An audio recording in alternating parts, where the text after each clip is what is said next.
The scope of Islamic civilization has now reached levels which certainly were not accomplished by any other civilization, known civilization of the world. It actually unified parts of our globe in ways that had not been witnessed before. But this golden age of Islam was not to last.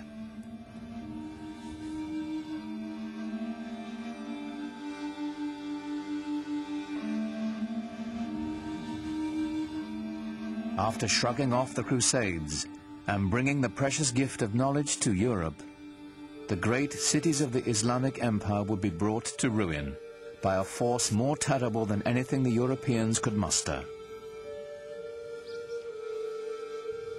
Their libraries destroyed, the wealth plundered, the empty cities stood mute in the aftermath of a devastation that descended upon them not from the west, but from the east. It's known as the Mongol catastrophe.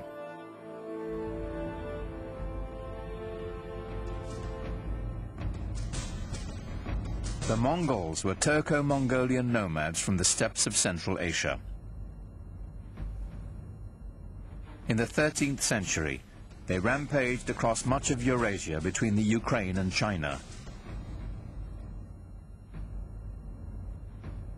It wasn't long before they entered Islamic Persia.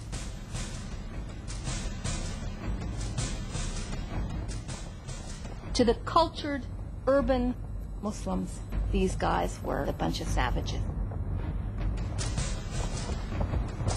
When you entered the Mongol army, you came with yourself and 3 horses, and you lived off the horses. First you drank their blood, and then when you moved far enough away, you killed them, you slaughtered them, and you ate their meat.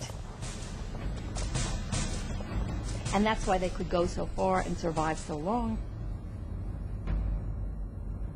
Terror was the Mongols' principal tactic.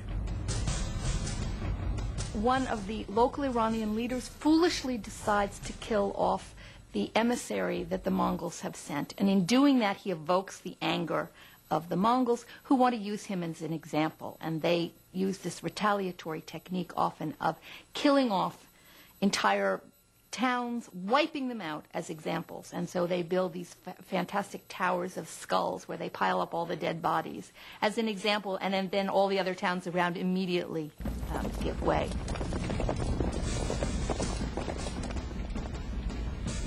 City after city fell before them. It was only a matter of time before they reached the center of Islamic power.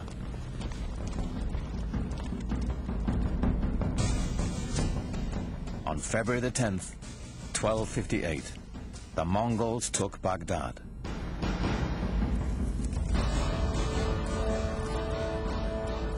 According to the Arab chroniclers, the Mongols put Baghdad to the torch and killed 10,000 inhabitants. Mosques and libraries, the collected knowledge of centuries, were all set ablaze.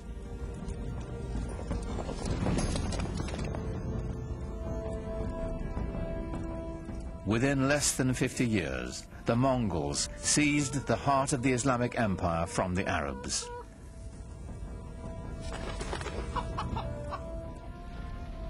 Islamic civilization seemed poised for destruction, lost to posterity. But then something remarkable happened.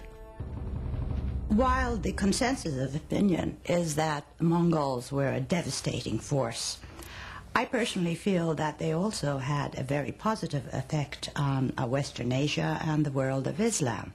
They opened the world tremendously. Allahu Akbar, Allahu Akbar. And historically, the most significant thing about the Mongols for us would be that they became Muslims, most of them, in the end.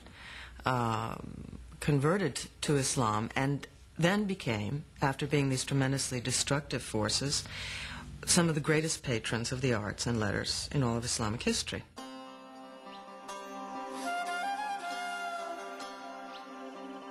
The conversion and its lasting effect was extraordinary.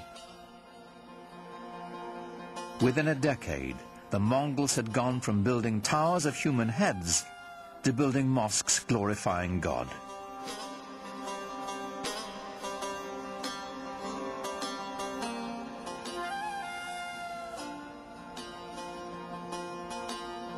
It is not surprising to me that the land conquered the conquerors. The Mongols themselves became Muslims or Islamic leaders par excellence. The Mongols transformed Islam. Now Islamic power could be held by anyone, not just the Arabs who had created it. The Mongols threw open the door for the great Gunpowder Empire to follow.